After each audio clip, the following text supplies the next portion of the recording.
you have a question but you don't want to speak aloud, you can send me a question, your question in the private chat to me, and then I can voice it. And for those who are watching on YouTube, we will also monitor the chat section there. So if you're watching online, you can write your questions in the chat there and I will voice them aloud. So straight over to you, Pastor Sam. Okay, good afternoon, everyone. Good to meet with you again on this platform. You know, we're here in Spain on the farm, and I have to say to you that we've got some British weather here. It's overcast and not very sunny. Okay, let's just bow our heads as we pray. Father, what a privilege we have of being able to come together this afternoon. We join with each other from different parts of the world, and we just thank you that we have this technology that brings us together. And as we go through this health presentation, we pray, God, that you will lead us and speak to us. In the name of Jesus, we pray. Amen. So this morning I had to leave because your program was so structured, but I said that I would begin by giving the opportunity for anybody who had questions from this morning. Anything that was said this morning, if you have any questions, I'll be willing to deal with them for a while before we move on.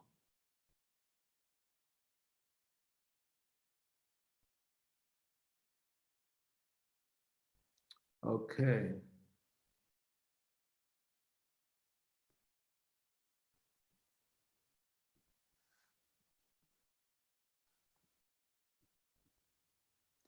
So, for this afternoon's presentation, the subject is fearfully and wonderfully made. And the psalmist David declares, I will praise you, for I am fearfully and wonderfully made. Marvelous are your works, and that my soul knows very well. And so of the glory of God, it speaks about the magnificent way in which we were created. There are 11 different systems at work within the body, and all with one purpose: to keep you alive. You know, and with 11 different systems going on with the intention of keeping us alive, the psalmist declares that we are fearfully and wonderfully made. You know, when we moved into this farmhouse here, we had a visitor. This little gecko would be up and down the walls and so on. And I guess if we were back in London and we saw one of these things climbing up the wall, we would have to dispense with it very quickly. But we're here on the farm, and you know, these creatures is part of their habitat, and so we just left it to roam. And I noticed after a few months that this little gecko lost its tail, and I pointed it out to Rowena. I said, look, it's lost the tail. But as we continued to come backwards and forwards over the ensuing months, I noticed something remarkable. It began to grow a new tail. And so God had programmed within the DNA of this little creature for it to be able to grow a new limb if it's lost it. And I want to say to you that God has made the human body in such a way that we are self-healing. The body is able to heal itself. And so when you have a cold, that's the body trying to heal itself. You know, and you may say, well, no, it's not. But that's the body trying to heal itself. Flu is a way of the body trying to get rid of toxins that are within the body. Headache is the body again saying, I don't like what you're doing to me.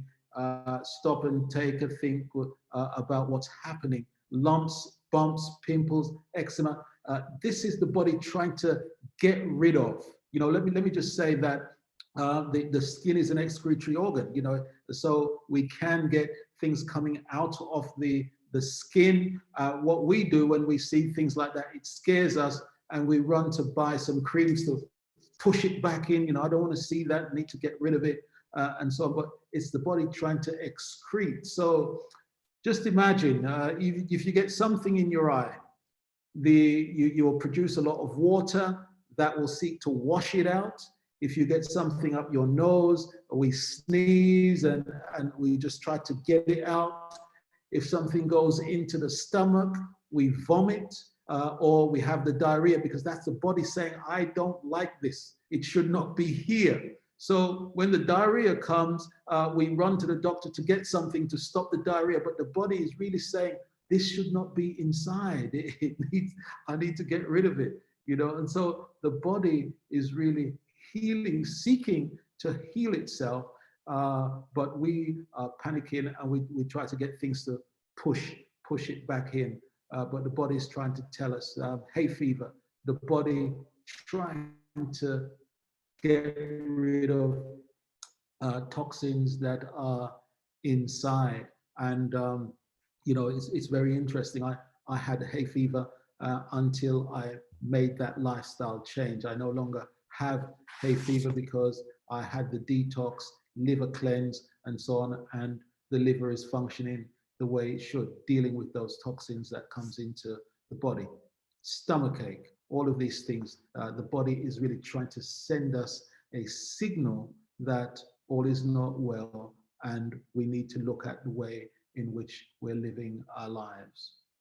Interestingly, I have a friend, I've just worked with her. She had high blood pressure, and she was on medication, 160, 170 over 90, that kind of blood pressure, and just lifestyle change. We did some lifestyle changes, and she sent me recently a photograph of the blood pressure machine, and it was 121 over 80. Just wonderful, just very, very wonderful. So if we look at what we're doing and make changes, then we can see that the body will respond.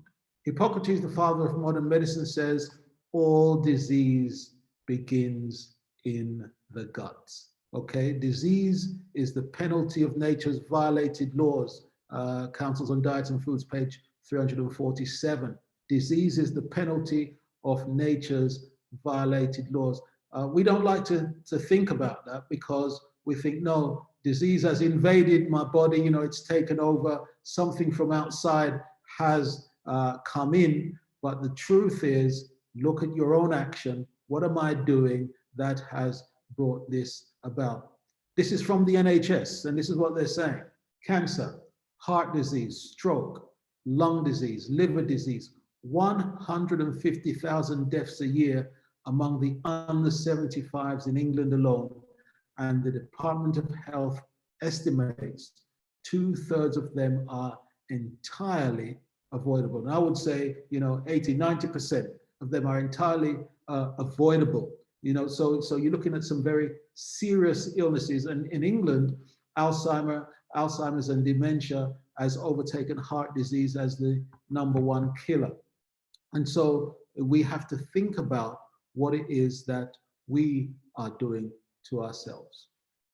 Come back to 3 John and verse 2. Beloved, I wish above all things that you may prosper and be in health, even as your soul prospers. And so that's God's desire for every one of us, that we should prosper and be in health. Look at this, Joshua chapter 14, verses 10 and 11. Joshua chapter 14, verses 10 and 11.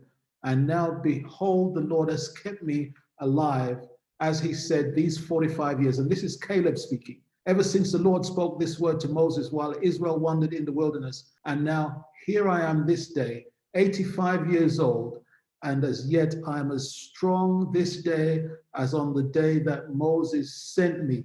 Just as my strength was then, so now is my strength for war, both for going out and for coming in. And this is Caleb at the age of 85 coming to Joshua, and he says, give me this mountain. I'm as strong now as I was 45 years ago. And that is really tremendous, to be at the age of 85 and saying, give me this mountain, because I'm as strong as I was when I was 40 years old. That's really some testimony. And when you think about the lifestyle that Caleb was pursuing as they came through the wilderness, it was a vegan diet. They were just eating manna in the wilderness for 40 years. And he comes and he says, I'm as strong now as I was 45 years ago. And then Genesis chapter 47 and verse 7. Then Joseph brought in his father Jacob and set him before Pharaoh. And Jacob blessed Pharaoh.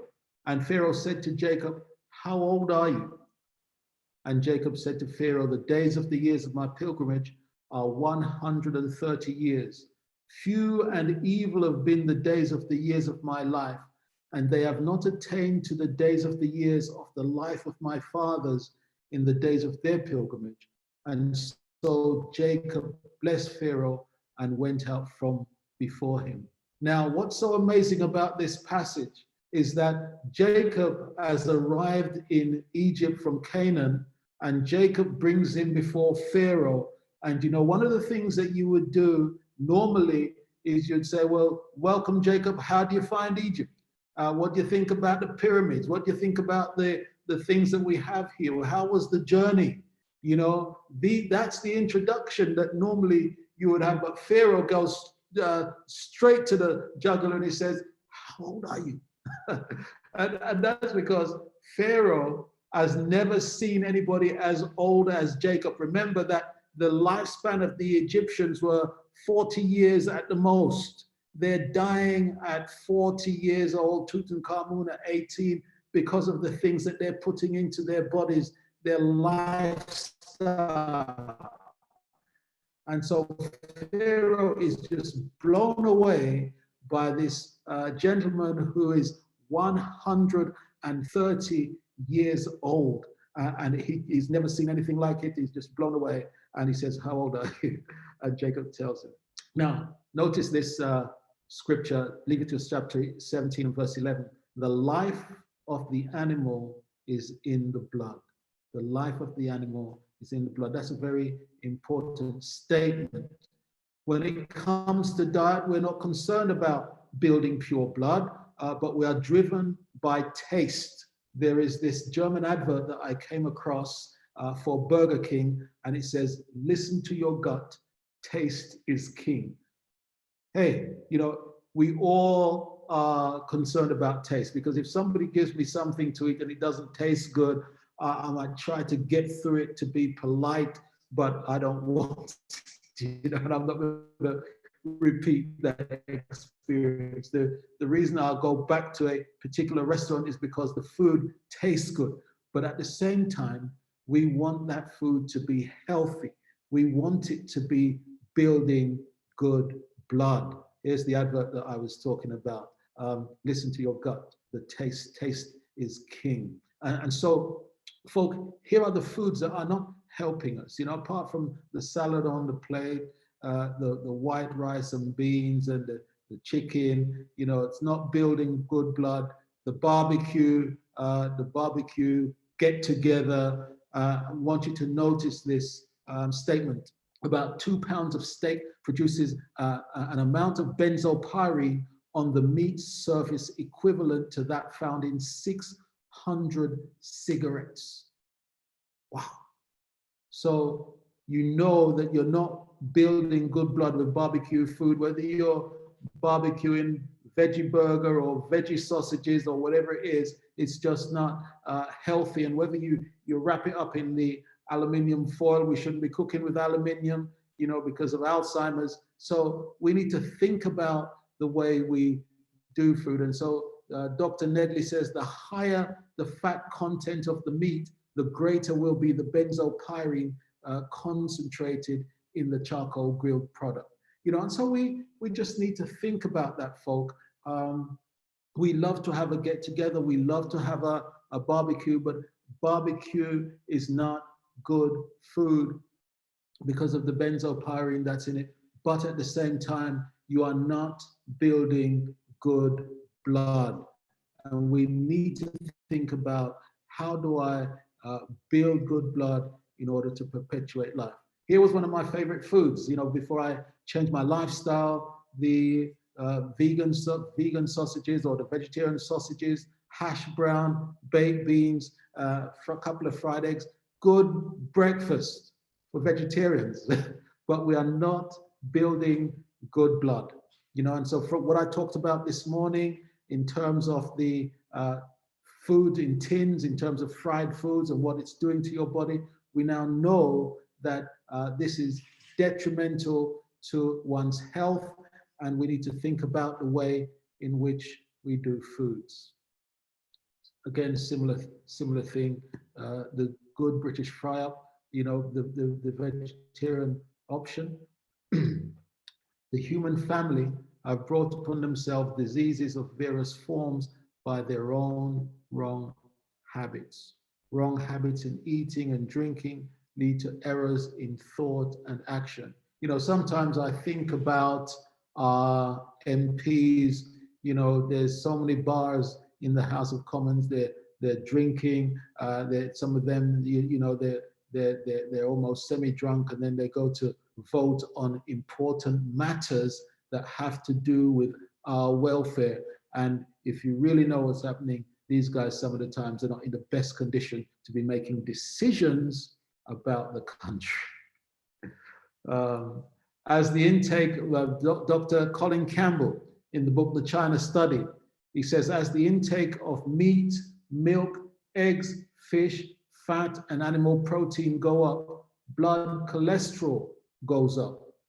As intakes of plant-based foods and nutrients, including plant protein, dietary fiber, cellulose, soluble carbohydrate, B vitamins of plants, legumes, light-colored vegetables, fruits, carrots, and potatoes, and several cereals go up, blood cholesterol goes down. There is no cholesterol in plant-based foods. You'll only find cholesterol in animal-based products. So disease is an effort of nature to free the system from the conditions that result from a violation of the laws of health. So you got sick, the body is really crying out to you, sending a message to you that I'm trying to heal myself, because God has made this machine to heal itself, and the body is just trying to get rid of those toxins. And so it's a way of crying out to you to say, look at what you're doing, take another look. D.H. Tilton, disease is the body's effort at expelling toxins. So hay fever, my body is telling me that the liver is not doing what it's supposed to do. Things are getting into, toxins are getting into the bloodstream that shouldn't be there. And it's time for another detox. I know that, I'm beginning to pick up signs of hay fever returning. And I've said to my wife, I know my detox was 5 years ago. I need to do another body cleanse. So the body is really telling you that, hey, take a look at what's happening. Disease is nature's attempt at self-healing. This is 2 selected messages, page 87. So let me just stop here a minute and say, if your child is eating throughout the day, constantly picking, constantly eating, and then falls sick with a stomach ache, or that's the body telling you, hey, look at what you're doing, look at what's happening. We should just eat at our regular meal times and be done. But there are times when we're just constantly eating, used organ in the body. Needs at least 5 to 6 hours between our meals, 5 hours at best. You have your breakfast at 8, we eat again at 1 or 2 o'clock, and ideally that should be it for the day. Obviously, there are those who require a third meal, but that should be something light, maybe a little fruit, maybe some soup, so that by the time you get to bed, the stomach is empty. So you're going to bed on an empty stomach. And that way, healing can take place. In case of sickness, the cause must be ascertained. Unhealthful conditions should be changed, wrong habits corrected. Then nature is to be assisted in her effort to expel impurities and to reestablish right conditions within the system. So let's say you've got acid reflux. Acid reflux, let me just run down the chemist and get some antacids. So I get some antacids to suppress the acid that's coming. But the truth is you need that acid for digestion. So you're compounding your problem. So why not think about, what am I doing wrong? I'm eating late at night and I'm going to bed. I'm eating and drinking at the same time, and I'm doing that constantly. So let's look at the lifestyle change. Let's look at making some changes, because the body is crying out to you and telling you it's trying to heal itself, but you're not allowing it by suppressing. So when we run and get the medication to stop, let's say, the acid reflux or whatever it is, we're just suppressing the problem. And interesting, I don't know how many of you have seen Dr. Chili's video that he put out, I think it's probably 2 weeks ago now. And he said, he's talking with people who've got heart disease, they've got diabetes, they've got hypertension. And he says, guys, listen, I can help you to reverse these conditions. All you need to do is to change your lifestyle. And many of them are saying, listen, doc, I quite like my lifestyle. Thank you very much. Just give me a pill, man. Just give me a pill so that I can continue doing what I'm doing. And that's where we're going wrong. And then Dr. Chidi said to me just very recently, he said, look, here's the problem. They've got these issues going on, and you will have heard about underlying problems that people have in the COVID era.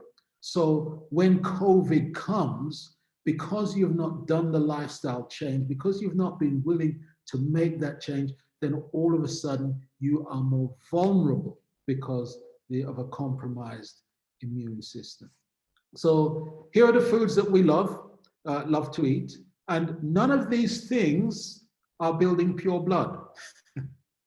Are you with me?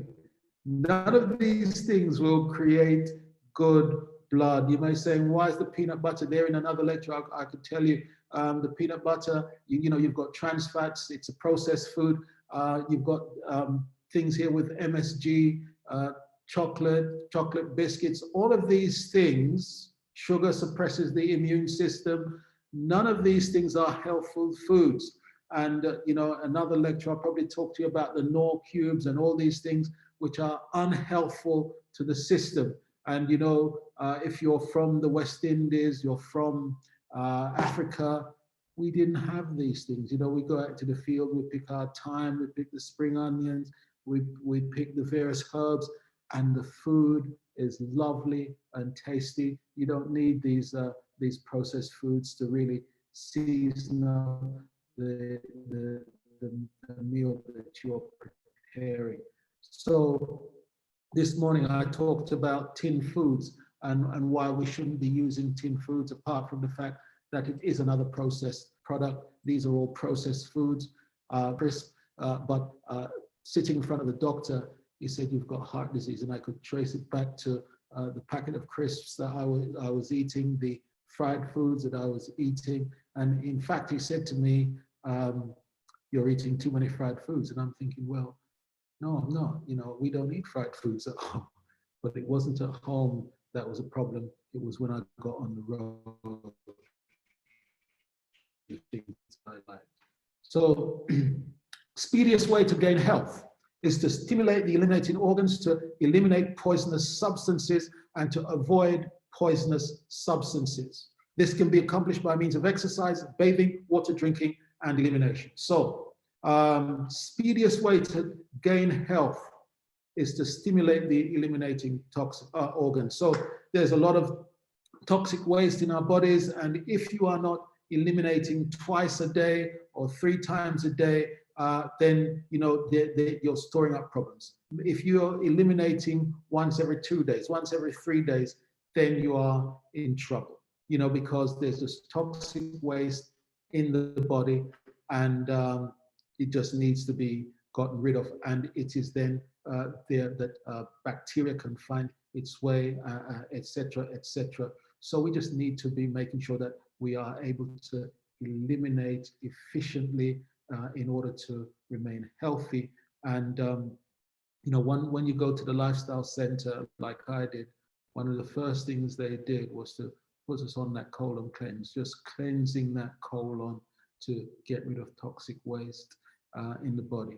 So, and notice what he says, this can be accomplished through exercise. Exercise is good for the colon. Exercise is crucial for your immune system. Bathing, water drinking, elimination, these are all ways in which the body is helping you to heal itself.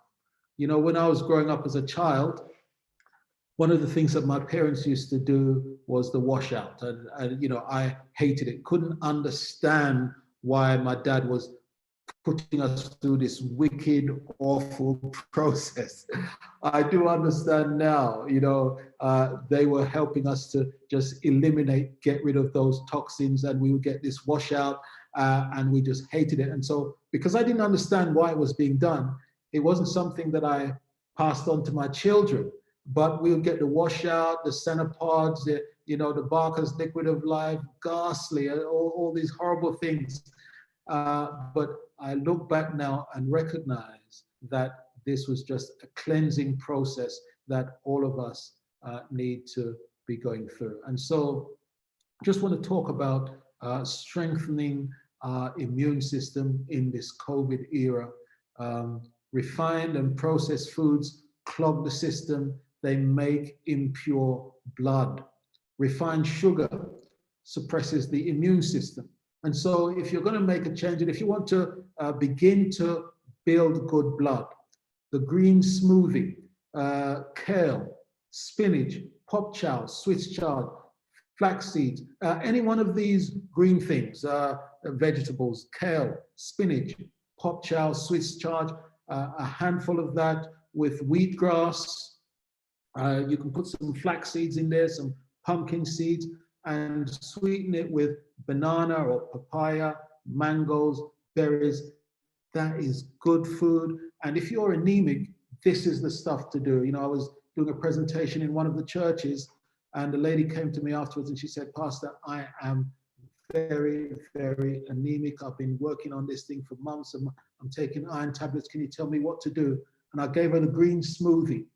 Called her a couple of weeks later and I said, "How's it going?" And she said, after doing this thing for a couple of weeks or a week, she said, "I went to my doctor and he took my test and he said, whatever you're doing, just keep doing it." Because the chlorophyll, the molecular structure of the chlorophyll is similar to that of blood. And so when you're getting that green smoothie, it's almost like you're having a blood transfusion. This is good stuff for building good blood. And then it goes to say that, things like salads and, all of those things, the more you can take your food raw, the better it is for building good blood. I talked this morning about being well fed but malnourished. That's, we're using tin foods, we're using processed foods. That's really not helping us. When you are eating and drinking at the same time and you are diluting those digestive juices, you end up in a situation where you are well fed, but you're actually malnourished. So in building good blood, we need to look at things like oats porridge, cornmeal, millet, buckwheat, rice. Throw out the processed cereals because we really refer to them as junk food. And then what about the breads that you're eating? Look at spelt bread, cornbread, rye, barley. And folk, let me just say this. Margarine really is not good stuff. If you're using margarine, you're using butter on your bread, again, you're just compromising your system why not look at using something natural like avocado? You know, I'm here in Spain, and it is painful, beloved, because I spend what, €1 per avocado. I think, or sometimes it's even more per avocado. So, but we just have to do it. You know, that's what we use. We use avocado. There are other things that you can use. We use sunflower seeds. We make spreads. There's hummus. There is so many different things that you can be using to put on your bread in the morning. But you know, we're just plastering it with margarine and butter and jam, and these are all health compromising things that you're doing. So reasons why you're removing tinned foods from your diet: it's got dyes, colorants, preservatives, and toxins, all health compromising. None of these things are building pure blood. The stock cubes that you're using, hydrolyzed vegetable oils, these are not good foods. The bouillon that you're using, false vegetarian foods, we just need to move away from these things because they are not building pure blood. So the best part of the meal, I said it this morning, salads. The more raw food that you can be eating, the better. Onions, garlic, these are your antibacterial foods. The broccoli, spinach, red bell peppers full of vitamin C and antioxidants. You know, so these are the things that's going to help you to build pure blood. Exercise will invigorate the body. You know, my mother is 85, and I try to say to her, Ma, you need to get out the back and do some exercise. But, you know, at her age, she ain't going to start. She's not going to start doing that. She's resistant to that. But, you know, I was very pleased to see her at the club there, elderly club in Luton, just moving with the workout that they provided for her. But exercise, Ellen White says that exercise, an half an hour walk in the fresh air will do you more good than all the medicines that the doctor can give you. That's a profound statement, you know. So let's get out there, let's be doing our exercise. Water, fresh air, sunshine, you know. We are blessed when we have the sunshine. The sunshine affects our moods, you know, just as a way of lifting your spirit. And then temperance. Temperance is being willing to deny yourself. I'm not going to eat the things that I love, the things that I know are not good for me.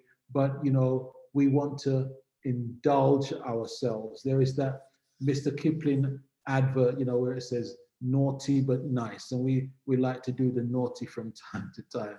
But fresh air, rest, trust in God, beloved. These are this is the way that we ought to be living our lives. This was me 5 years ago, and that's just before I went to the lifestyle center, you know. And when I went there, doctor said to me, "You've got heart disease," and I recognized that it was time for a change. I needed to make a change in my life. I had sleep apnea, hay fever, obese. You know, there was just so many things going on, heart disease, enlarged prostate, so many health issues that I had when I went to the lifestyle center. This was me just 4 months later, having made that decision to change my lifestyle and to start living healthily. I was having 2 meals a day, just drinking water. I fasted for 2 days per week, and you know, walking 45 minutes every day.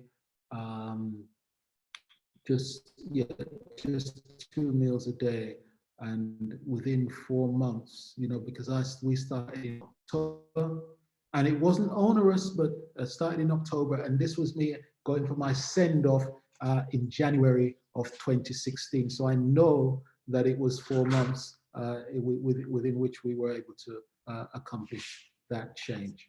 So I wish above all things that you may all prosper and be in health that's what God wants for every one of us. And so I'll be happy, my friends, now to just to take your questions if you have any.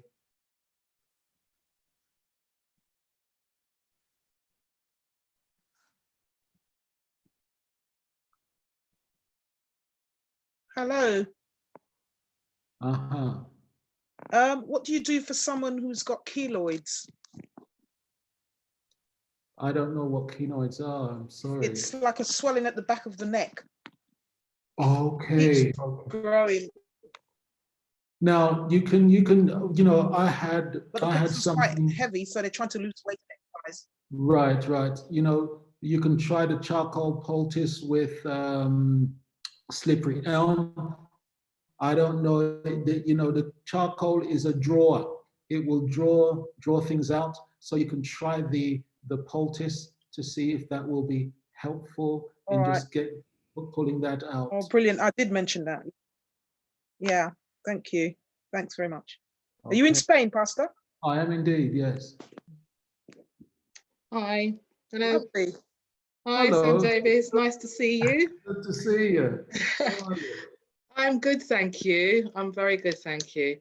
I just wanted to ask if, you showed the foods that we all brought up, the rice and peas and the whatever. How do you, wean someone off of those foods? Because that's what they've been, brought up on for so long, for how many years? And, trying the vegetarian, they'll go on it for a while and then they end up going back to, oh, I missed the chicken or whatever. How do you wean somebody off of those processed foods? Because this is what we are surrounded by in London, and also it is quite difficult to get plant-based food if you're on a low income. So what do you do and how do you wean? Yeah, I think there's about 2 or 3 questions in there. Look, I think that it's very, very difficult, Pat. I remember when I was trying to become a vegan, my wife had been a vegan for years ahead of me. And so giving up cheese was one of those things that I said I would do until I got to the potluck at church and saw the macaroni cheese calling at me. I was forced to participate, if you like. And so it's not easy, but I think the change takes place here. Right. It takes place here. It has to be in the mind. The Apostle Paul talks about the renewing of the mind, and you've got to be willing. The Bible says that Daniel purposed in his heart, and so you've got to tell yourself that this is the best thing for me. My brother had a crisis, COVID, and so I called him up and I said to him, in order to build the immune system, you need to get under that shower. You need to turn up the shower as hot as you can, and then turn it to cold for 30 seconds to boost the white blood cells in there, just to get the immune system going. And the following morning, I called him and said, well, did you do it?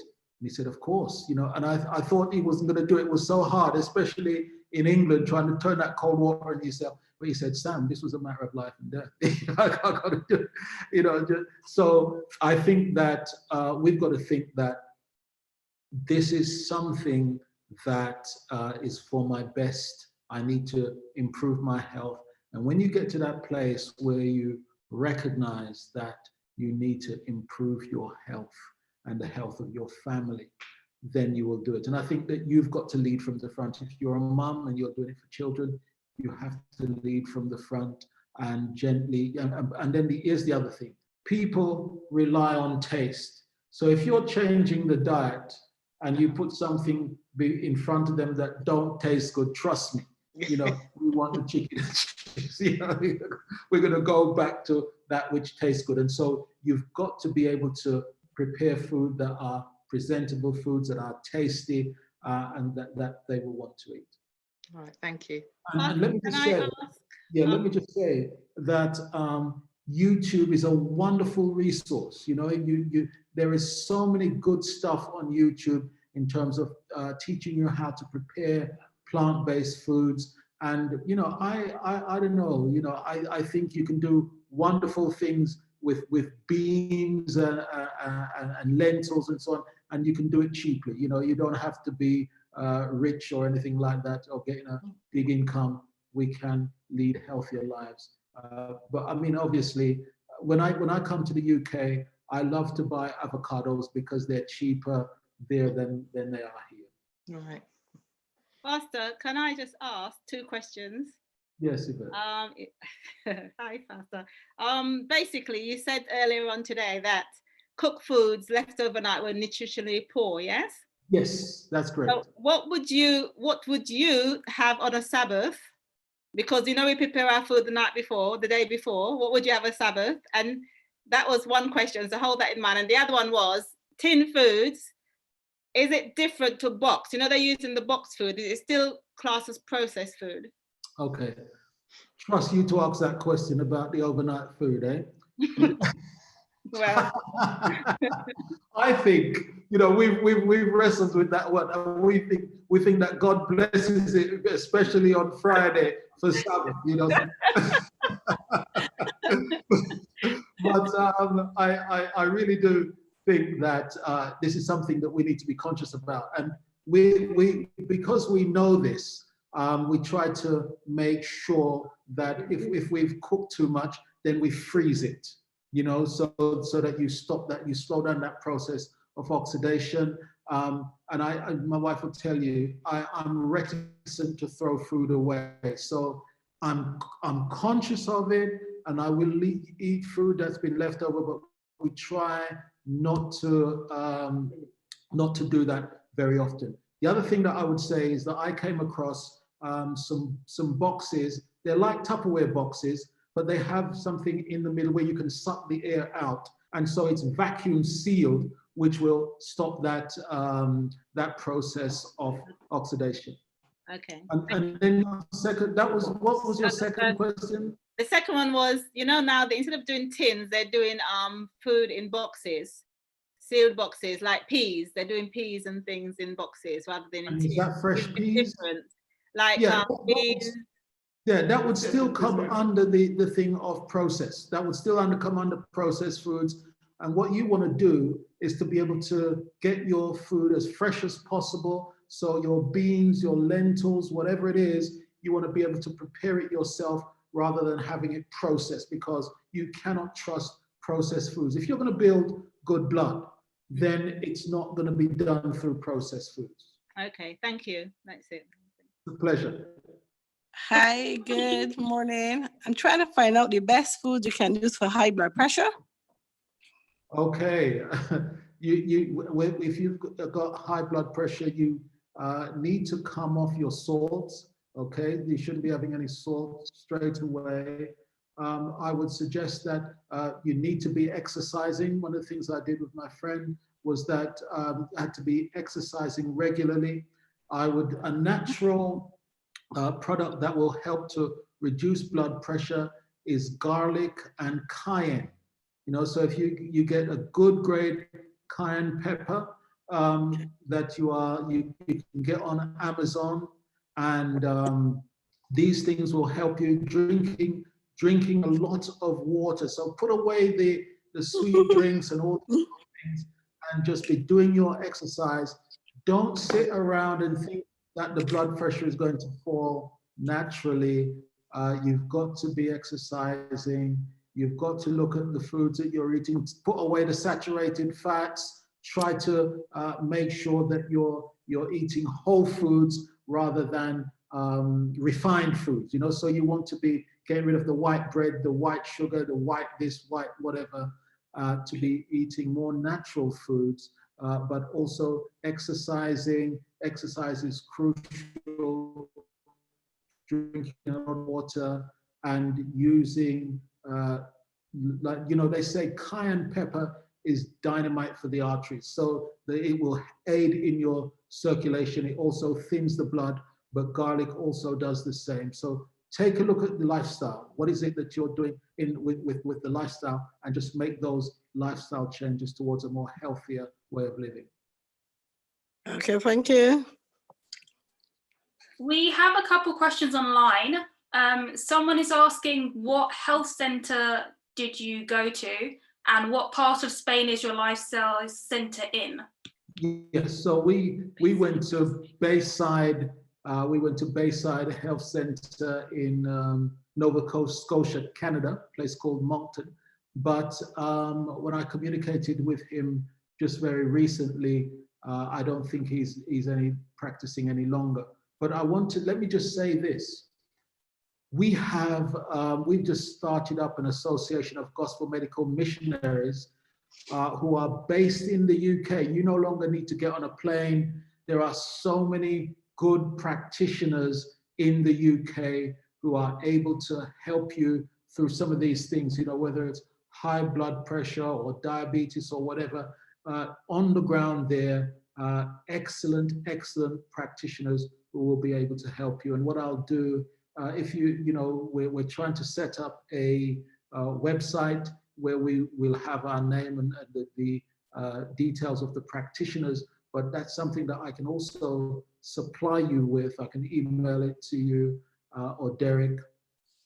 But on the ground, right there in the UK, we've got some wonderful natural health practitioners. And then in Spain, we're in Almeria, southern Spain. We're about 3 hours up from north of Malaga.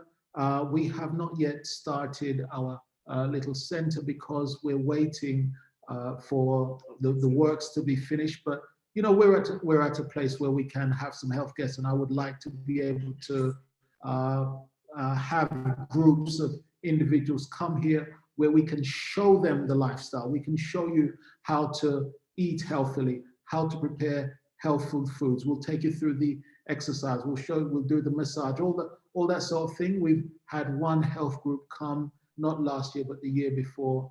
And we really would love to be able to accommodate groups here, but we just need to get our place ready. Another question online was saying, how nutritious are veg and fruit from a supermarket? And the second one was, I was told that cholesterol is good for the body, but I believe you said it isn't. So can you just clarify that? Okay, we all need cholesterol. Let me just say, cholesterol is very important for the body, but and the body makes cholesterol. So you don't need to get it from animal products. So as I read, if you're taking in a lot of meat products, eggs, fish, meat, and so on, then of course your cholesterol is going to go up. But if once you're taking in plant-based foods, then it will go down. And I think a lot of people have concerns about high cholesterol levels. That can be remedied simply by changing their diet. The fruits and the veg in the supermarkets, that's the section we shop in most. We get a lot of our produce from there. This is now coming on to the summer. I've planted up a lot of things in my field here, looking forward to the reaping time. But one of the things that you need to be aware of is this. We try to avoid genetically modified foods. So you would need to be aware of seedless grapes and things like that. But you need to be aware of apples that, looking very shiny, that's got the wax on. So somebody mentioned expense. My wife and I, we don't really go out and buy organically grown stuff because we find that it's rather expensive. So if you buy your fruits, just make sure that you can wash off that vinegar, in that wax in vinegar. You can peel the skin, although under the skin there's lots of nutrients there. But just think about the way in which you do your food. But that is the best place to shop, or you go to your greengrocers. But it's far better to be eating your fruits and your veg. And of course, remember, you eat vegetables separately to fruits. So we have our fruits in the morning, we have our vegetables in the afternoon. Auntie June has her hand raised. You can unmute yourself. You know, when I'm juicing as recommended by lots of people and websites, when you're having like kale or green juice, etc., and they say you can put apple, because obviously that's vegetable and that's an apple, that's a fruit, isn't it? But is it okay to do that? Yes, it is. And, you know, when you do those, when you take the green leafy veg, also whether you're doing kale or spinach, put some banana, sweeten the thing. You know, my son-in-law, he will not touch the green. He just looks, the mind says no. But, you know, when we do a green smoothie and you add some flax seed to it, you add a little pumpkin seed or whatever, it's just great and highly nutritious. So you can have your kale, put some wheatgrass, you can sweeten it with banana, apricot, mango, whatever you've got to hand, it's fine. I've got a question. Hi, go ahead. I just wanted to ask, if we're not able to get to a health retreat, what can we use at home for a cleanse, and how often should we cleanse? Okay. You know, I think that you can do a cleanse at least twice a year. You know, what would you use? I use the isotonic cleanse, which is a liter of warm water, just warm water, and a spoon of sea salt. Okay, so it's not metabolized by the liver, it just goes through you, but that cleanses the colon. That will make you go to the loo quite a lot, you know. But if you're doing that, you need to be drinking 3 to 4 liters of water a day, you know. And if you go to Amazon, you look for a kidney cleanse, they have capsules where they will give you a kidney cleanse and a liver cleanse, and you're taking these, and that will just cleanse the system. If you want for a parasite cleanse, you can be using papaya seeds. Just ground up the papaya seeds and use that to sprinkle it on your food. Or it's quite bitter, you know, but that will cleanse the system. And Where do you get the papaya? Do that for Do you buy the papaya seeds from the health shop, or?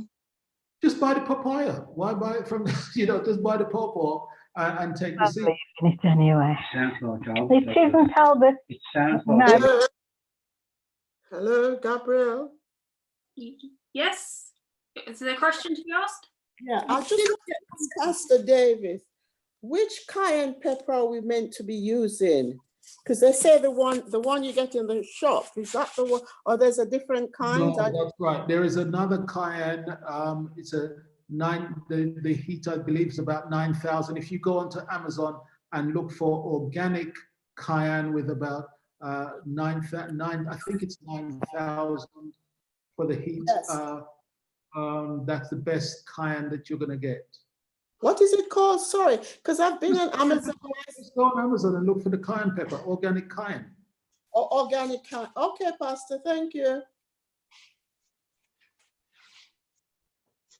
We have a hand up by, sorry if I pronounced the name wrong, Genoa Carby.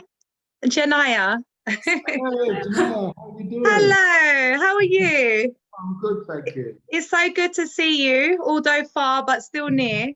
Click of a button. I just actually want to thank you. Firstly, I want to wish my condolences as well, but I also, my heart and my mind is always with you guys in prayers and thought.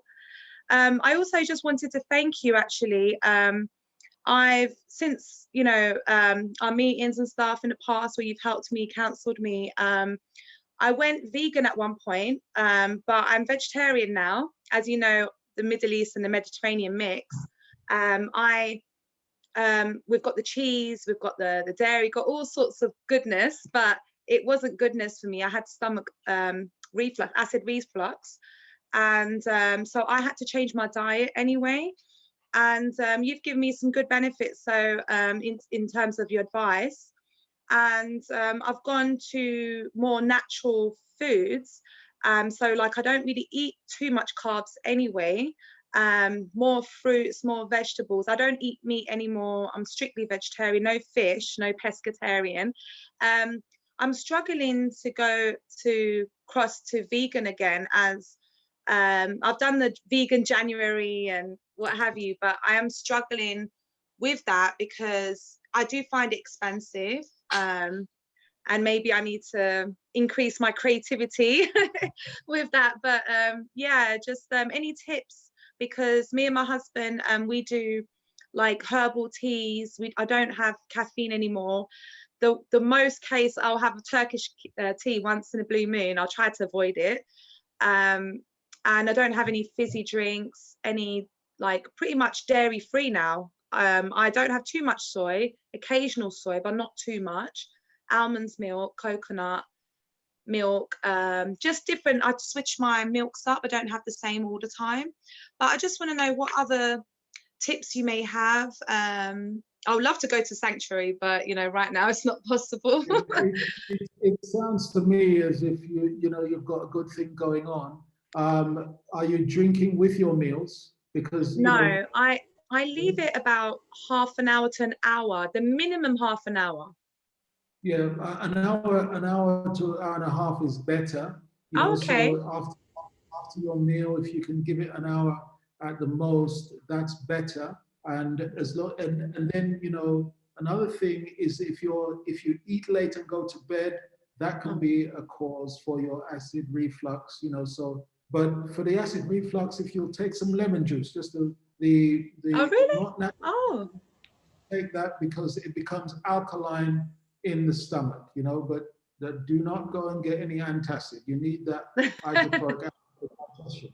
Yeah, I'm trying to avoid that. I thought the lemon had acid in it, so I was avoiding it. No. It becomes alkaline in the stomach. Okay. So I try to eat 3 hours before bed as well. But normally, absolutely. Yeah, normally we try to eat like 6, 5, 6. Try not to eat too late. But yeah, that's fantastic. I don't know. Do you know anything advice about bloating, by any chance? Well, again, look at your lifestyle. Look at the things that you're eating. Try to make sure that you're using whole foods. You could also think about doing a cleanse, and just making sure if you're not eating between meals. There's a lot of things that can be going on, Janaya. And what I could do here is to send to our host. There's many naturopaths there, gospel medical missionaries who can help you, who will work with you to be in a better space. So let me do that. All Fantastic. right? Thank you. So good to see you. Lots of love to the family. God bless. Thank you. Question. Hello? Uh-huh.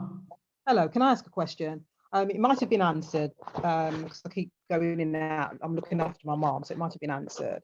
I suffer from fibroids and I have done since, I don't know, early 30s or so. And I just wanted to know any kind of tips on how I can kind of get these gone natural.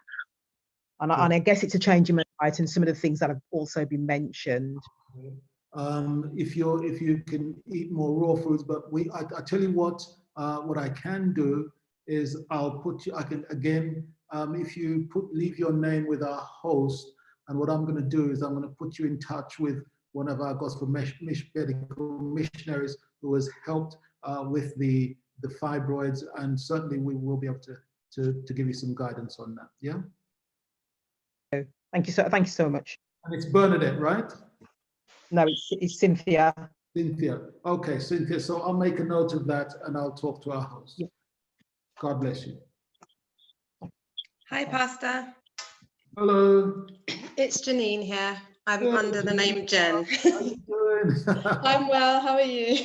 Very well, thank you. Thank you for your message. I just wanted to get your opinion for those of us that admit to having a sweet tooth on honeys and maple syrups and things like that, as opposed to, you mentioned the refined sugars, but if you're trying to avoid those, what are your feelings on things like honey? Okay. Honey is far superior to sugar, and maple syrup also is very good. But again, because these things, they do spike the blood sugar, you need to be careful. But yeah, these are superior. Honey also has health benefits. You know, there are so many health benefits. If you do a search, you'll find that there are so many health benefits with honey. So it's a very, very good food, and maple syrup as alternatives. One of the things that we do, Janine, in terms of, we have honey here, but we try not to use too much of it, is we blend a lot of fruits. So for example, if I'm having porridge, then I will blend up some dates. I'll put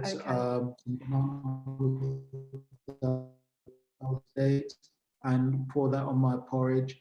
If you want to have some antioxidants, then you get some black currants or some berries. These are very high in antioxidants. Just mix them with your banana and pour that on your cereal or your porridge for sweetness. So that's how we tend. So you've got the fiber in the fruits, and it's not spiking the blood sugar so much as the honey would. That's great advice. Thank you, Pastor. Okay, God bless you. You too. Good afternoon, Pastor. Good afternoon. I'm from Barbados. Just want to ask a short question. When is the best time to use fruits, on mornings or anytime during the day? Well, you know, you can use them anytime during the day, but if you structure your meal, it depends on how many meals you're having during the day. My recommendation is 2, but if you find that some people can't do 2 meals, but we have our fruits in the morning, and then I'll have my salad at the midday meal. However, if you may want to have fruit again in the evening, say 6 o'clock, you might want to do some fruit with a little soup. Yeah. So it really depends. But as long as you're not eating between meals, you're constantly eating. We should be having at least minimum 3 meals a day, spaced out 5 hours apart. Okay, but you should not be mixing. Do not mix your fruits and vegetables. You're having either one or the other. So you're not having at the same meal, you're not eating fruits and veg together. You have your vegetable at one meal and you have your fruits at another, because they digest at different rates. Oh, okay. Thank you. Okay. Hello, Pastor. Hi. Hi, I'm Carol. Sorry, I'm using my son's laptop and I'm viewing via the television. So I just wanted to ask a question, which I think everybody here would be familiar with, is our bush teas, and I've put it on the chat, but it wasn't getting put across. So, so things like Surrocy and guinea hen and lemongrass teas. Can you tell us the benefits of those, please, and others? These are very good teas. They're very good. The lemongrass has health benefits. Surrocy, I don't know too much about, but let me just say, you need to be careful about drinking too much Surrocy. I have a friend who went to Jamaica, and he had been away for a long time, and he just binged out on Surrocy tea and ended up having serious problems. I think it was either with the kidney or the liver. So just everything in moderation. Everything in moderation, and you'll be all right. But so these are your herbal teas, mint tea, lemongrass, good stuff.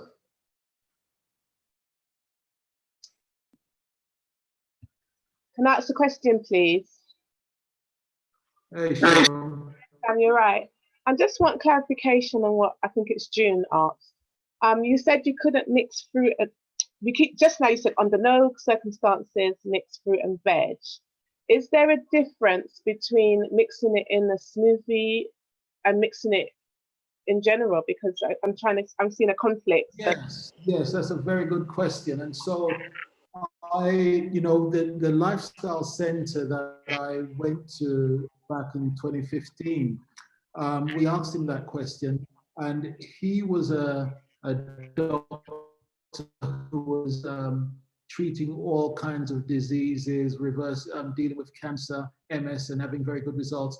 And so we challenged him on this concept of the green leafy veg and then mixing it with the fruits. And he says that once you have, and he gave me a detailed explanation just about a week ago. I wrote to him again over this because obviously I'm with a group of fellow gospel medical missionaries who are saying the same thing to me. You can't have the vegetable leaf with the fruits, you know.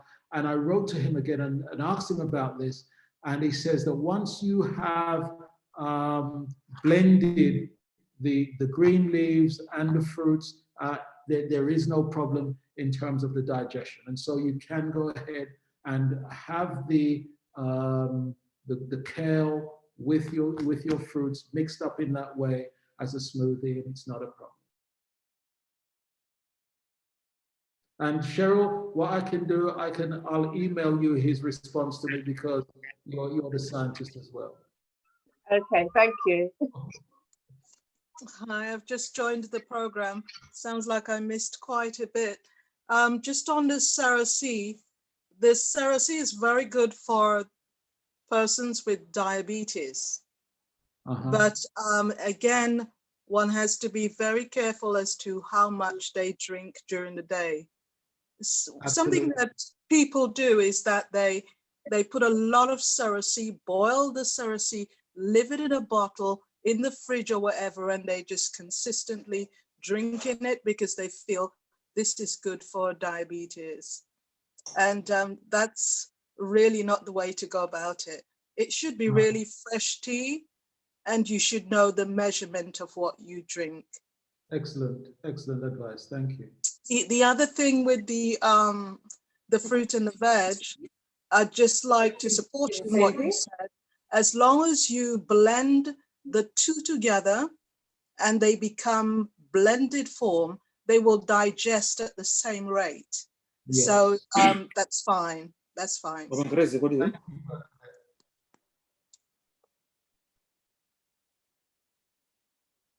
There was a question online which says, do we need a washout if we are eating correctly?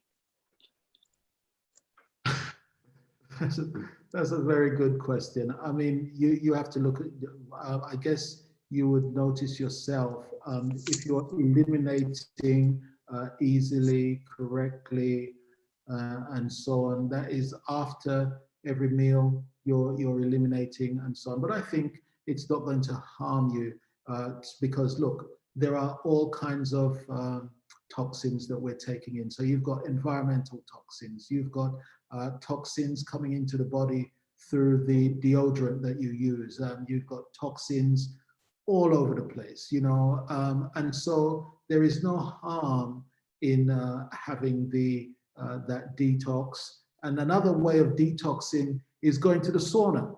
So if you go to the sauna, you know, you spend 15 minutes in the sauna, and then you get under the cold water. Don't be chicken. Get under the cold water. This boosts the immune system, but you're getting those toxins out of the body. And I think that every one of us, no matter how well you're eating, you need to get that detox done, for sure. We have a hand up from Pembo Kamwendo, and then after we have a hand from Gillian iPhone. Yes, hello, Pastor. Recently, we've just heard on the news that you know, people with darker skin have problems in producing vitamin D. What's your recommendation? What kind of food would perhaps, you know, assist such kind of people to produce more vitamin D, which is important for boosting the immune system? Look, I really agree with that. That is very true. And I had a friend who sent me a WhatsApp message this week just confirming the fact that a lot of Black folk are dying from COVID because you know, they're lacking vitamin D3, vitamin D. I would suggest that you take a vitamin D3 supplement. You know, so 10,000 IU would be good. And taking this supplement through the winter would help to boost the immune system. So you know, it's just intense. So really get the vitamin D3 10,000 IU, and that will deal with that particular problem. Okay, so just a quick follow-up question. Apart from the supplements, there are no other foods that would help one to boost their vitamin D? Well, let me just say, if you're eating properly and so on, we still recommend that you take the vitamin D3 supplement, because D3 is coming from the sun, and there's not a lot of sun in England. That's why I'm here. So I would suggest that you take the vitamin D3 supplement in the winter. Okay, thank you very much.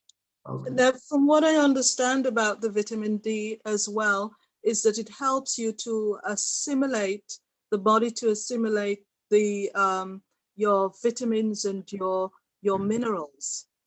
So you can see where if you're not having enough of it, whether in natural form or as the supplements, then your body would be deficient of working with its minerals and vitamins. So I think maybe that's where, and I could stand corrected, but that's where the problem may arise, where there's not enough vitamin D in the diet, and therefore all your other minerals and vitamins are not able to be assimilated properly by the body. Yeah, the immune system becomes compromised, and so we would recommend that you're taking that vitamin D3 supplement. Yeah. A hand up from Gillian iPhone.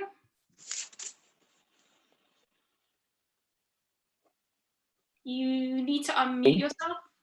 Oh, oops. Hiya. Hello, can you hear me? Yes, I can. Oh, okay. I've got 2 questions, but then I heard the vitamin D question, so I got 3.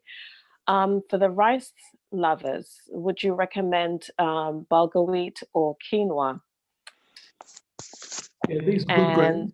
These are good grains, and I would also suggest that you use the whole grain rice. So we've been using whole grain rice for years. You can find that in the supermarket. Here, where we are in Spain, it is difficult to find. So when I come over to England, I try to bring back a 5 kg bag with me. But look for the whole grain rice. You can also get it on Amazon. So quinoa and bulgur wheat, rye, millet, these are all good grains, absolutely. Okay, and there's this thing about the intermittent fasting where you fast for 16 hours and you eat for 8, and that the 16 hours is supposed to help heal the body. What do you think about that? That's absolutely correct. That's what we do here. So Okay. I have 2 meals a day. So we have breakfast at 8, and I eat again at 2 o'clock, and that's it for the rest of the day. So we're going through that long fast, 16 hours, have breakfast the following morning. And, so fasting, you're helping to heal the body. So when you lay down to sleep, the digestion uses up a lot of calories.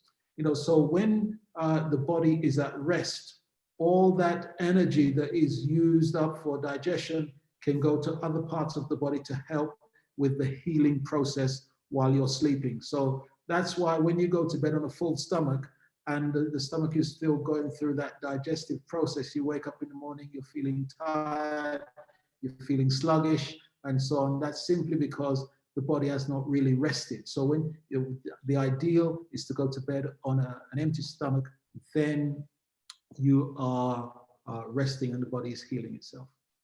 And last but not least, sorry, somebody mentioned vitamin D. So I was taking vitamin D because I had a very low vitamin D level, and then I switched up to take cod liver oil. Should I go back to vitamin D or take both? Look, I would say because I'm vegan, I go with the vitamin D. And just speaking with Dr. Chidi, he says the only supplement he would recommend is the vitamin D3. When we were living in the UK, we would take the vitamin D3. I'm here in Spain, and I have to say to you that through the winter, that's what I've been doing. I've been taking vitamin D3, and especially in this time of COVID, more particularly for boosting the immune system, D3 has been good. Okay, thank you. All right. There are a couple questions in the chat. The first one, what food advice can you give for an individual who has diabetes and dementia? That's tough. I'm not an expert on diabetes. I really couldn't. But you know what I would say is this: look, with diabetes, you want to be moving away from your saturated fats. Look at the the margarines and all those sort of things. The good foods that I've been talking about. You're not supposed to eat too many fruits and sweet stuff when you've got diabetes. But you really would need to speak to an expert like Dr. Chidi. The next question is, can you clean your intestines without a bowel enema effectively? Some use psyllium husk. Is this as effective? Psyllium husk. Yeah. Yes, there are other. Sorry, can I just, sorry, before we go on to that one, can I just say something about the diabetes? There is something that's very, very helpful, very well researched, scientifically researched, as well as other, and that is the prickly pear. I've been looking around in the UK, and you would even find it in some places. It lowers the blood sugar level very, very well. And maybe you can look at it. There are a number of recipes, ways that you can cook it. It's prolific in the Caribbean. It's all over the place. And it's called prickly pear. You can Google it. It is excellent. As I said, well scientifically researched, and it really lowers the blood sugar level. Thank you, Bernadette. And I would say that we had somebody here at the farm who blood sugar levels were very, very high, and within a week it come down quite considerably just through the change of lifestyle. So look at the lifestyle, look at the things, more fruits, more vegetables, doing your exercise. Exercise is really crucial. Again, if you're leading a sedentary lifestyle, then it's problematic. So diabetes will respond positively to you having a good exercise regimen, taking out the refined foods out of your diet, going to more whole foods. Again, these things will definitely help you with your diabetes. Yeah, and just to tail on that, I agree with all of that. While you're working at it, that's something to look at, but also find out the type of diabetes that you have. If it's the diabetes that's come about because of, as you've mentioned, lifestyle, where the receptors are really coated with a lot of fat, then you diet, you do the right things, you lose your weight, and you'll realize a lot of improvement there. But if the diabetes is of another cause, then you need to know really how best to work with that type of diabetes. Okay. Can I come to the question about the cleansing the colon without without using the isotonic cleanse? Yes, most certainly you can. There are so many different ways of cleansing the colon. I see psyllium husk. Yes, psyllium husk can be used. You can use cenopods. You can use prune juice. So anything that will just get that eliminative process going, whatever works for you, then do that. But certainly a colon cleanse is very, very important for every one of us. I think Michelle had her hand up. Yes, Auntie Michelle, you had your hand up. Yeah. Hi, Pastor Sam. Hey, Michelle, how you doing? I'm good. Nice to see you and hear you. Could you expand for me a little about aluminium foil, and is it also linked, I was told, to, we used to cook in Dutch pots or aluminium pots. Could you sort of expand a bit on that for me, please? Sure. Yeah, very good question. So aluminium is linked to dementia and Alzheimer's.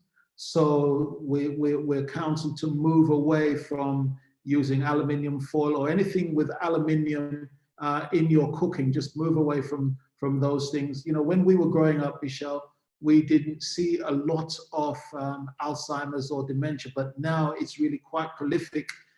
It's in the foods that we're eating. It's, you know, aspartame is a artificial sweetener. That is also linked to dementia. So we need to just be very careful and move away from these cookware with aluminium, the aluminium foil, anything at all to do with aluminium that's going into the body, we should move away from, most certainly. I have a question which says, what food should you avoid if you have lupus?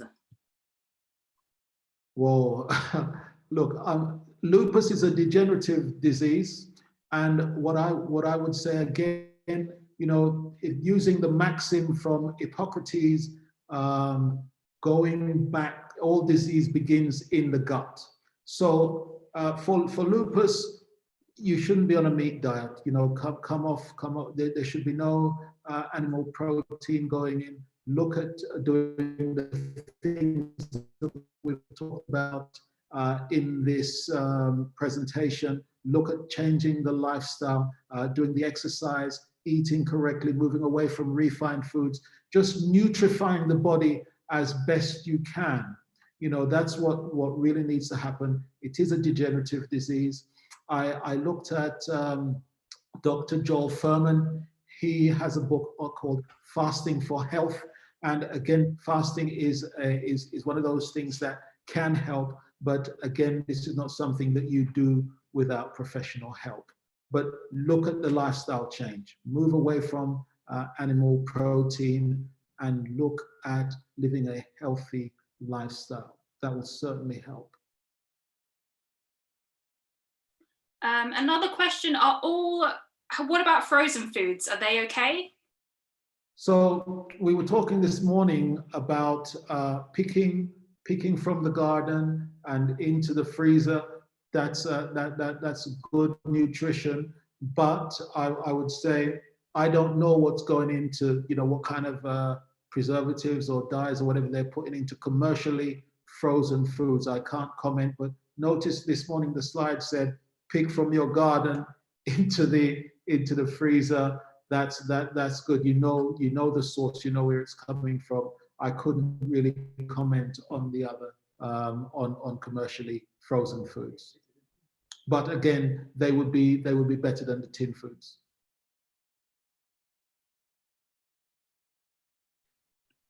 What about foods you cook and then freeze? Well, you see, as I was saying this morning, when you cook food, whenever you apply heat over 150 degrees Fahrenheit, you're losing a lot of nutrients from the food. If you've cooked your meal and then you've got to leave some over, you put it in a box, then by far it's better to put it in the freezer to slow down that process of oxidation. Yeah, putting it in the freezer is far better than just leaving it in the fridge. Does that go for cooked beans? Are we losing nutrients from cooked beans?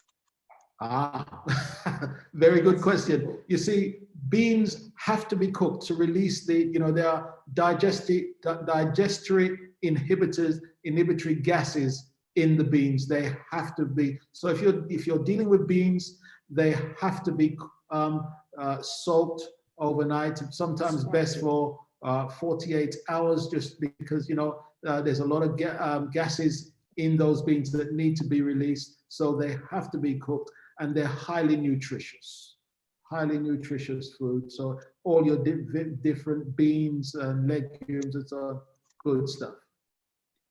We have a hand up from Yvette Gilbert.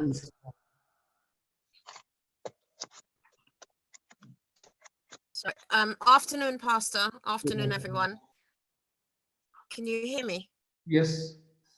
Sorry. A few years back, I say about 10 years ago, up until then, I was able to drink plain water.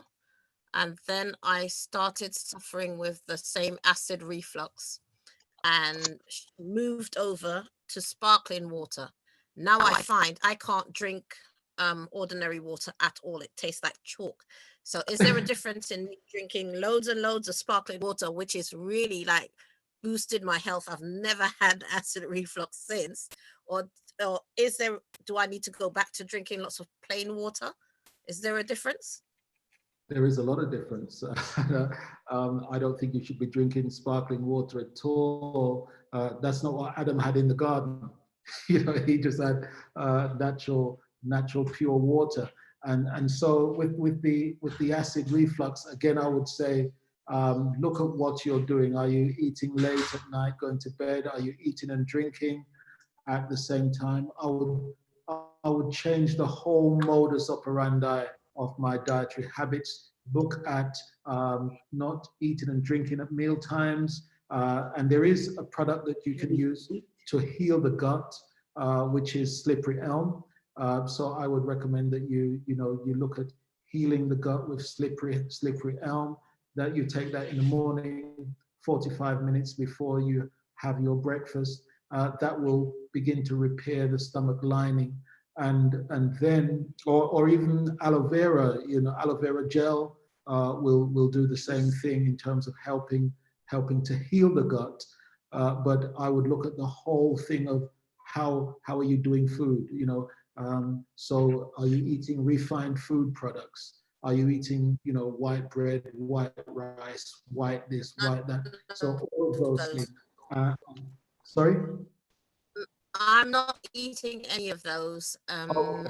And I agree with you. I mean, I use a lot of rye stuff and hummus rather than margarine on my stuff. Okay, but excellent. My issue is going back to drinking plain water. Every time I tried it, it has made me vomit. Okay. What about trying the distilled water? We use distilled water here, and you can buy a distiller. This is pure water. All the impurities are taken out as a way of getting back to drinking water, and then you can mix that sometimes with the mineral waters, but distilled water I would suggest.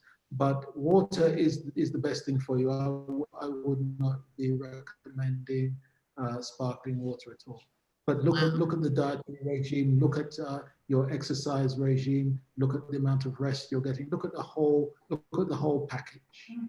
Okay, thank you so much. God bless you. A couple more questions from the chat. What is the best diet for stomach hernia and bloating? Is the first one. Yeah, I'll do them one at a time. So best diet for stomach hernia and bloating. Yeah, I would suggest that they talk to a medical practitioner who can go into more details about the why, how is it that's come about, what, look at the dietary practices, look at what's going on.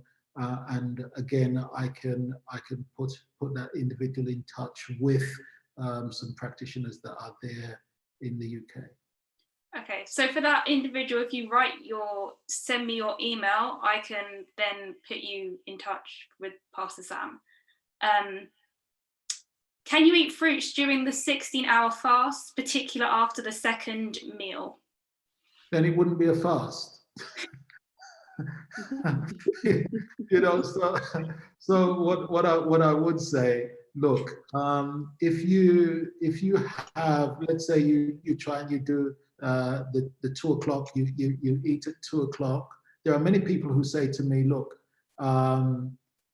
we have to have something in the evening. I've got but let me just say, hunger is here, not down here. Hunger is in the head. Beloved, I've been doing it now for nearly 4 or 5 years and I'm still alive. So you can do this by God's grace. But if you have to have that third meal in the evening, then yes, do some fruits, or you can do some nuts, or you might have some soup. But the objective is that when you go to bed, the stomach is empty, so that the body can then benefit from all that energy that will go towards healing and repair. Does all foil contain aluminium? Well, that's the source of it. I mean, unless you find a foil, you know, I really can't comment. I just know aluminium foil, and you know, there's grease paper that you can use. You know, so there's other products, because we've moved away from the aluminium foil. What food to eat if you have liver disease? That's beyond me, I'm afraid. And again, you know, things that's that chronic, again, I would want to be looking at the whole lifestyle, but really talk to a medical expert on that at an individual basis. What foods should you eat to help possibly reduce arthritis? Okay, so with arthritis, you need to be removing the nightshades from the diet. So potatoes, the bell peppers, aubergines. So these, so look at the nightshades. You know, tomatoes. So these are the things that you would eliminate from your diet in order to help with the arthritis. And then please, can you let me know what type of foods is best for Parkinson's disease? Oh, no, that really is a difficult one. I really couldn't make a comment on something like that. I would say, again, look at the whole package, but Parkinson's is really quite a serious disease, quite degenerative disease, you know, and one of the objectives in natural health is really trying to be preventative, try to avoid ourselves getting to that place. But I would talk to somebody privately. And what is the best diet for someone with Crohn's disease? Crohn's disease, you know, I think it all comes back to what we've been saying all along in terms of practicing healthful living. But if you've got Crohn's disease, it's a serious problem. I would, again, in terms of healing the gut, repairing the gut, look at the slippery elm, which is very, very good for repairing the gut, and then making sure either slippery elm or aloe vera, the aloe vera gel, to just begin to repair the gut. And at the same time, so if you're doing this 45 minutes before breakfast, and then make sure that you're putting in good food. You know, this comes back down to the way we're doing our dietary habits. If you're eating well, eating good food, and so on, then you can begin to repair some of the damage that has taken place. Right. Do we have any more questions?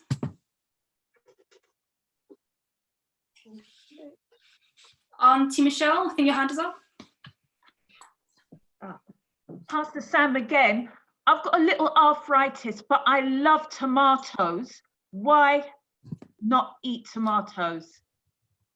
Yeah, so this is coming from the family of the nightshades, you know. So if you eliminate the nightshades from your diet, this will help to alleviate the problem. You know, so you just do it for a while, Michelle, and until the problem has improved, you know, and then you can go back gently. But if you love the tomatoes, then you know, what can I say? You have to give it up, love.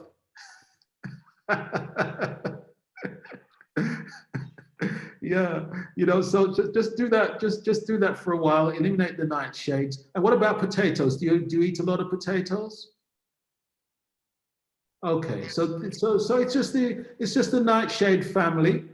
If you reduce the nightshade family for a while, look at other things that you can be doing. And once the symptoms have abated, then you can, you know, but you just have to be very careful. All right, God bless you. Pastor? Yes. You have 2 meals a day. Is that every day, consistently?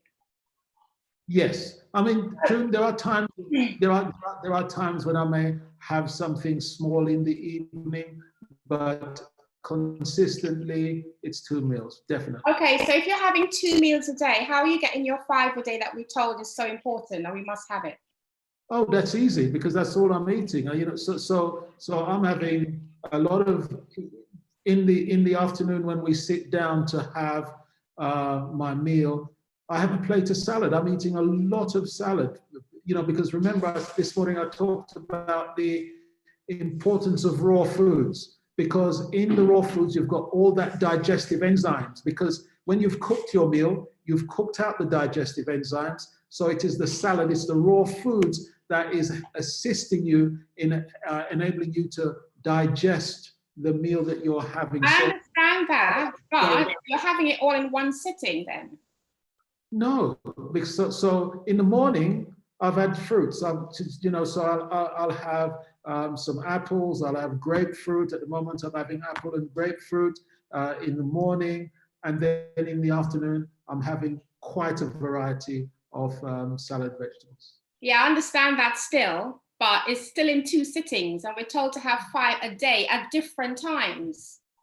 No, but you see, you're only eating twice a day. You only need to eat twice a day. You go to the book Ministry of Healing, you go to Councils on Diets and Foods, and she's recommending 2 meals a day. We really don't need much more than that. As I said earlier, the stomach is the most abused organ in the body. If you feel like having something else, you know, if you eat at 2 o'clock and then you're going to eat again at 6, that really should be your cutoff, and it should be something light. You should not be having a heavy meal at 6 o'clock because you want the stomach to be emptied by the time you go to bed. But I have no problem in taking in my 5 a day whatsoever. I think this person would like it clarified. He says, I would like to know if there's a difference between smoothies with fruit and veg in it and having fruit and veg on the same plate. It's still solid food. If you had juices, would that be acceptable? So the juice, yeah, we've done that. The juice as a smoothie, it's fine, but you don't put, you wouldn't put fruits and veg on the same plate. No, you wouldn't. And let me just say, also melon, you are advised to take melon by itself, because again, of the digestive rate, it's watermelon. Just have it by itself. You don't eat it with other fruits or with other vegetables or other foods by itself.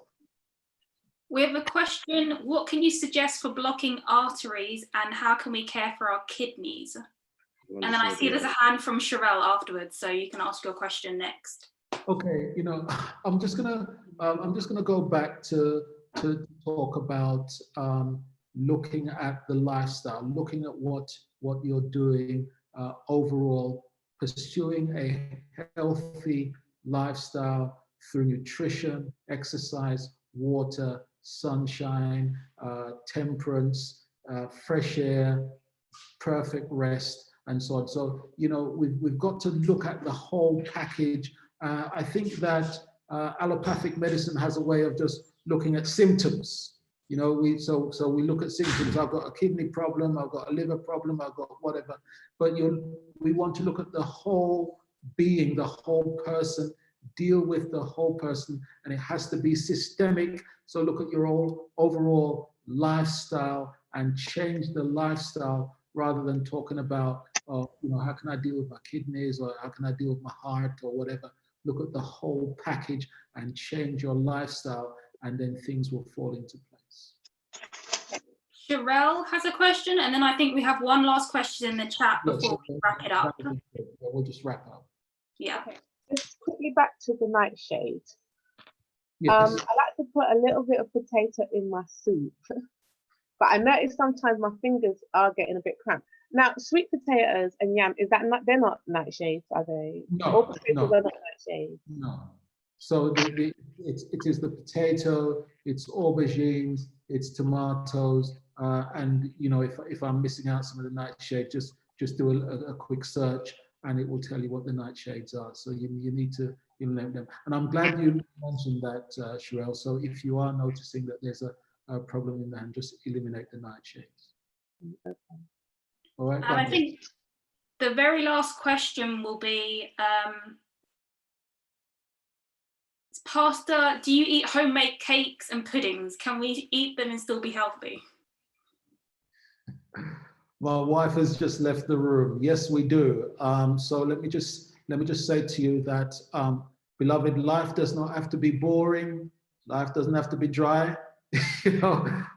We can enjoy life. So let me tell you what happens. My wife, she makes chocolate cake using carob. We use spelt flour, and the way we don't use sugar, we don't use any eggs, but we can still have a nice cake. So yeah, a variety of different cakes. I make sweet potato pudding. So at the moment, I've got some sweet potatoes that we're planting in the field. We'll go out and we'll make sweet potato pudding. So what I use for the sweet potato pudding is we blend up a lot of dates. So I've got the dates with the sweetness, and we use the cornmeal and the sweet potato, a little flour, and so on. I don't know why I'm giving him a free recipe, Bridget. And so we just use these things, but we use natural products, and the sweet potato pudding is just wonderful. You can experiment. So Roina uses, if she's making a cake, she blends up a lot of banana, and that is what's used as the sweetener. And she'll use I don't know, bicarbonate soda or whatever. She's the cake maker. But no, we don't miss out. So we do have a smile on our faces when you don't know that. Thank you. So Can I that ask one brings question? this program to a close. Oliver, sorry, was that you, Oliver, wanting to ask a question? Can I ask one question, please? Oh, Jimmy? Yeah. Yes. Thank you. Yeah, we're based in Brazil, and well, actually two questions, quick ones. I know you got to wrap up. Most of the Adventists here, they drink coffee. So it's part of the Brazilian culture here. I think it's part of the history and their culture. I just wanted you just to say a few things. I'm actually translating what you're saying at the moment to my wife and a few people that are going to be listening later to me, because I'm trying to translate for them. Can you say something about the use of like coffee and caffeine? The other question I have as well, over here, they often use, like for oils, they often use to frying their food, things like sunflower oil, and I think it's what do you call it, as well as coconut oil as well. They've got various varieties. I think they've got Miriam, you looked something. Yeah, they've got corn oil as well, which they use. So I just wanted you, if you could also just give some information about if it's worth using these types of oil in substitute of others, and in particularly the difference between like frying and like doing saute or whatever, because sometimes they try to say that it's okay because you're not using a lot of oil. That's it, sorry. Okay. Yeah, very good. So first of all, let me see, with the tea and coffee, I know that in certain cultures it's a big thing, but this is not good for health. It has effects on your brain. It is a diuretic, so it's leaching certain minerals out of the body, and we're admonished that we shouldn't be drinking tea and coffee because it's bad for you. It's not a good health product.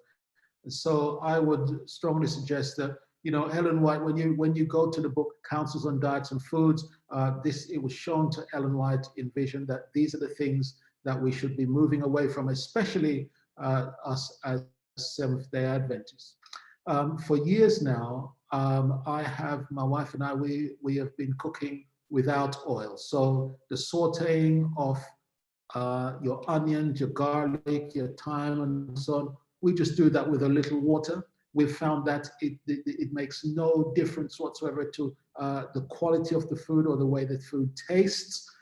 You can be cooking without the oil. I recommend that you do not use too much fried foods. Try to use the oven for if you do more baking rather than frying, because when you fry foods, then you're getting the free radicals coming, because you're heating that when the temperature is then becoming, it's changing the chemical compound of the oil, becomes hydrolyzed, and we would suggest that you don't use that, it becomes a trans fat, which is not good for health. So I would suggest that they look at another way of doing foods. But I was saying this morning that you could also use coconut oil, lightly, not heavy, but just a little coconut oil if you want to do a light frying, or you want to do some dumplings, or grapeseed oil, which doesn't change the molecular structure so much, but have a look at those things rather than be using corn oil or vegetable oil, which is not good for frying, because they change the molecular structure. Okay, thank you, Pastor Sam, for coming along to give your presentation and for answering all these questions. Pastor Sam, sorry, can I just ask one question? Can I ask one question? Very last question. Just a quickie. Very last question. Yeah, go ahead. Just a quickie. Yeah, I forgot what you said about bloating, like when you have bloating. What is good so you don't get bloated all the time? It's a question that I can't answer. I'm sorry, I really cannot answer that. I would suggest, again, if you can go back to the beginning, look at healing, repairing the gut, use the slippery elm. I would suggest using the slippery elm or the aloe vera gel to heal what's happening in the gut, and then look at changing the lifestyle, making sure that you're moving away from the animal-based product, the refined foods, and pursuing a more healthier form of diet, which should then be able to help with the bloating. You're not eating between meals, you're not drinking with your meals, so there can be all kinds of reasons why you've got the bloating. Okay, thank you very much. God bless you.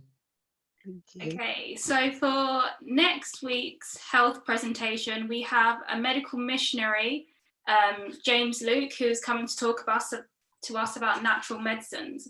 So for those who had very specific questions about diseases, you can come along, save your questions, and he is very experienced in the field of natural medicines, and you'll be able to ask him and he can help.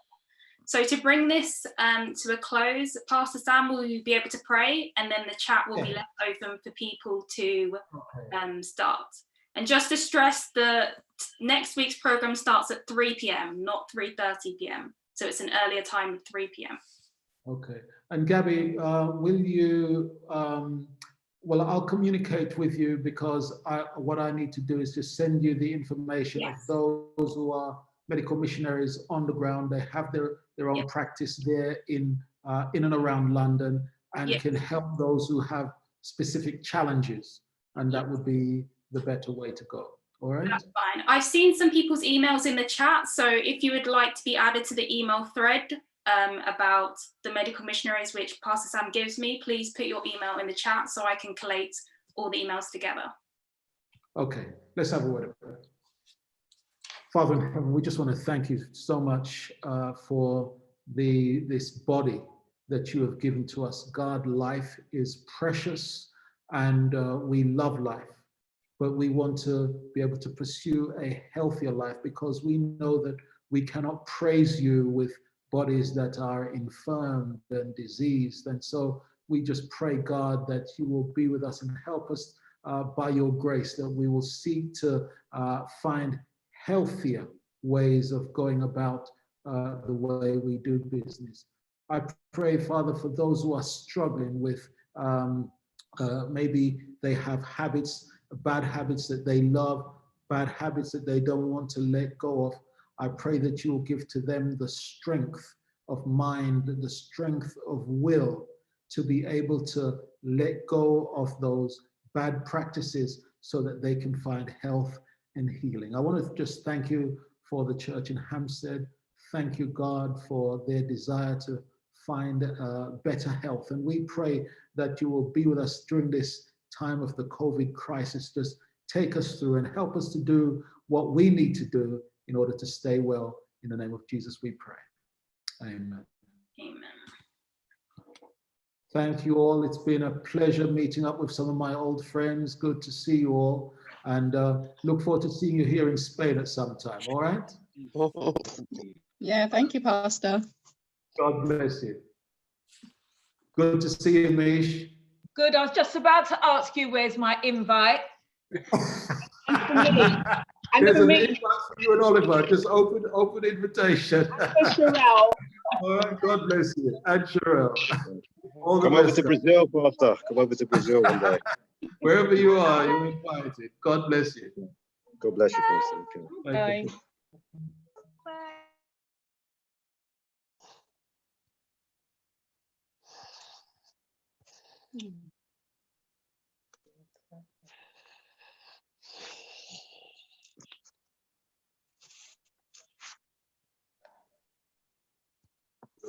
Thank you. Thank you, Pastor Sam Davis.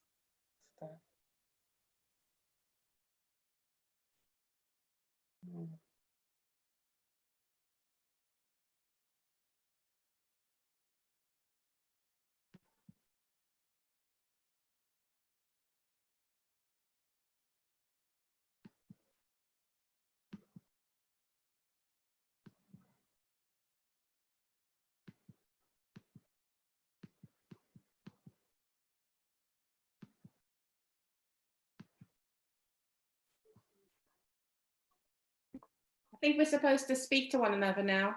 Okay. Oh my goodness, let me on. Not Well, just- hi everybody. not just I there. noticed some familiar faces. I recognise June, Hello. Esther, hi, and Hi, Jackie. who else have I seen? Hi, Pat. Long time. Hi. I know. Beautiful. When you going Nice back to Grenada? Well, that's the thing. I would have loved to have gone this year, but it doesn't look What's like it's going stopping to you? happen. Yeah. The I'm COVID. going. I'm Are you- going. Are you? Yeah. When are you and going? Teresa. And Teresa. July.